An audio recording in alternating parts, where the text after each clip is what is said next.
There's a constant chain of problems. And if you've been around the world for a few decades, you know this. Life has endless problems. How can we deal with it? So there are endless problems, disappointments, and setbacks. But those who remain optimistic because they know that the setbacks don't prevent eventual progress.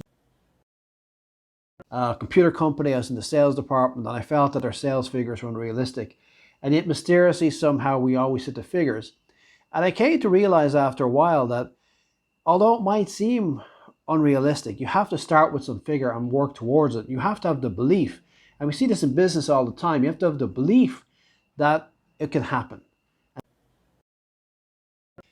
Okay, so just a quick video here, folks. I thought that was a very good point in this article. It's actually CNBC, which sounds like a terrible organization, but some of the articles are good. The number one hidden skill behind billionaire Bill Gates' success, it works in any field, says psychology expert. Now, I know you're thinking it's probably some bullshit article, but actually it's got some good points. Let's take a quick look down here. What it's talking about. Optimism and pessimism, folks. They are hard to deal with.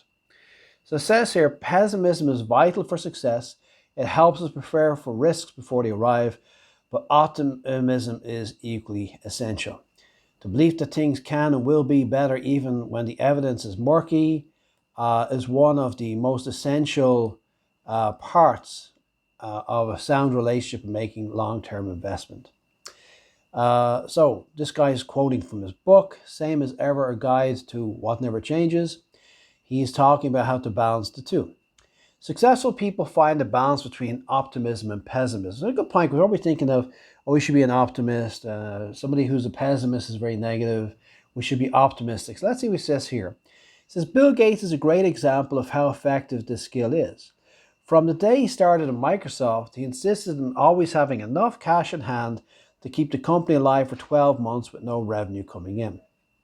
In 1995, he was asked by Charlie Rose why he kept so much cash on hand. Things changed so fast in technology that the next year's business wasn't guaranteed, he said, including Microsoft's.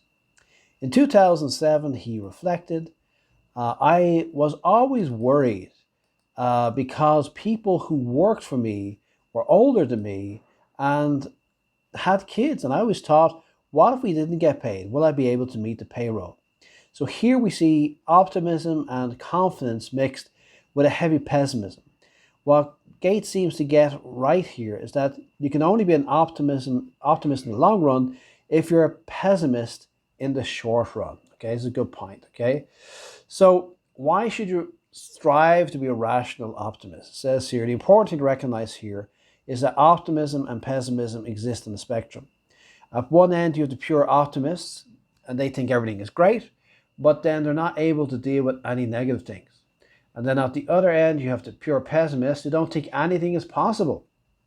In the middle is a sweet spot where I call the rational optimist, he says here.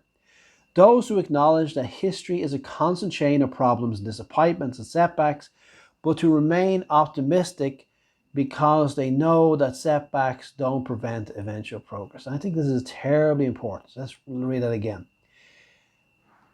There is a constant chain of problems. And if you've been around the world for a few decades, you know this. Life has endless problems. How can we deal with it?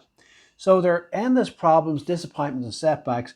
But those who remain optimistic because they know that the setbacks don't prevent eventual progress. In other words, we should not be so optimistic that we're not ready to face conflicts and difficulties. But we should be optimistic enough. So pessimistic on one level, we're aware that things can happen. But optimistic on the other level, that we realize that if we stick it out, we'll get by. And it's an important point. I remember many years ago, I used to work in one computer company. I was in the sales department, and I felt that our sales figures were unrealistic. And yet mysteriously, somehow, we always hit the figures. And I came to realize after a while that although it might seem unrealistic, you have to start with some figure and work towards it. You have to have the belief. And we see this in business all the time. You have to have the belief that it can happen. And if you don't believe it can happen, it will never happen. It'll be a self-fulfilled prophecy. So he says here, they sound like hypocrites and flip-floppers, but often they're looking further ahead than other people. This is the person who has a certain amount of pessimism. The trick in any field, from finance to careers and relationships, is being able to survive the short-run problems so you can stick around long enough to enjoy the long-term growth. So that's another important point here, is that we have to understand when we start something or do something, there's going to be challenges, but we have to hang into those challenges because in the long term there will be benefits. So for example, if you start a new job, a new career, a new relationship, move to a new country, join a new college or school, initially it's going to be difficult. If you're given a new role or you start a new hobby, when you start anything, it's a bit like pushing something uphill. If you start pushing a car, for example, it's very heavy, but then it starts rolling a bit, okay? So it's like that. We need to create some momentum in our lives. So he says here, save like a pessimist, invest like an optimist. Plan like a pessimist and dream like an optimist. These are good points, the best of both worlds. Those can seem like conflicting skills, and they are.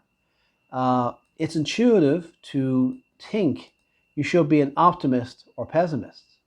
It's hard to realize that there's a time and place for both, and that the two can and should exist. But it's what you see in almost every successful long-term endeavor. Okay, simple article, simple point. What's the little takeaways from that today? Is that it's like this old saying, hope for the best, plan for the worst. Or is a plan for the worst, hope for the best. So in other words, have an optimism, but also a realistic pessimism in the short term. In the short term, be able to deal with issues. So be pessimistic, understand the downsides, be ready for the obstacles, which is pessimistic, but have a long-term optimistic vision. I know you might think it's a very simple article, but there's a lot of people who don't seem to know this.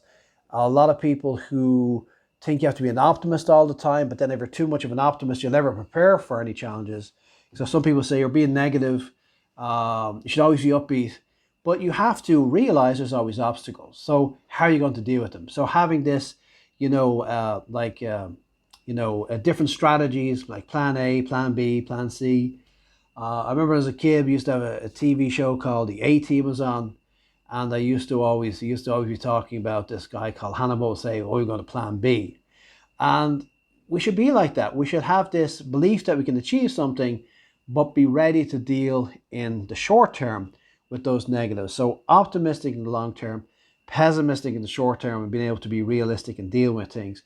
And also optimistic in the long term in the sense that you have to believe that you can achieve things. If you don't believe you can achieve things, you cannot achieve things. So it's a balancing act between the two. So that's the 2 points to take out of this. One is that you need to be a pessimist and an optimist to achieve things, short-term pessimism, long-term optimism. And the second point there is that you've got to believe you can achieve it, because a lot of people start very optimistically, and the moment something goes wrong, they're out the window. And this is a problem with pure optimism. It's great till you hit a problem and then you give up. So it has to be that you're pessimistic enough, or let's think of it another way, pragmatic enough. Let's replace pessimism with pragmatism. Pragmatic enough to be able to get on with it, okay? So just a little talk for today, a little short video, just perk you up, and just remember, plan for the worst, hope for the best, and all that. Okay, please like and subscribe. I'll talk to you next time.